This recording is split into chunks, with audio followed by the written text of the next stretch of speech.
सकाळची सुरुवात झाली आमच्या कामाच्या हिशोबावरून. तर नमस्कार मित्रांनो, आम्ही करत होतो कामाचा हिशोब.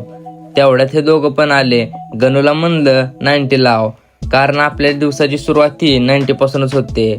मग काय 90 घेऊन निघालो माळावर. वाटेचं सत्याने त्याचा हत्ती आडवा घातला. ब्लॉक काढत आहे समजता सत्या तिथून लगेच निघून गेला. सत्याची गाठ घेऊन आम्ही आलो पुढे. तेवढ्यात ह्याच्या अंगातले किडे बाहेर आले. तेवढं करून भागत नाही म्हणून आलो तळ्यावर. त्याची मस्ती तर बघा, अर गेलं गेलं गेलं, मस्ती आली अंगलोड. बघा हे काय झालं. परत शांब्याला म्हणलं मला सोड घरी. घरी आल्या आल्या आईने लावलं कामाला. ते झालं तोपर्यंत दुसरं काम. लय बेकार हो, लय बेकार, सुट्टीच नाही अजिबात. मग काय परत निघालो मोहळा. तर तुम्ही म्हणता आता याचं मोहळा काय काम. तर आपल्या मोबाईलला आला होता कॅशबॅक. तोच घेण्यासाठी आम्ही निघालो होतो. कॅशबॅक घेतला आणि निघालो घराकड.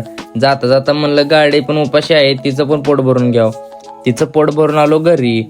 तर मित्रांनो, आजच्या ब्लॉग मध्ये एवढंच. भेटूया नेक्स्ट ब्लॉग मध्ये.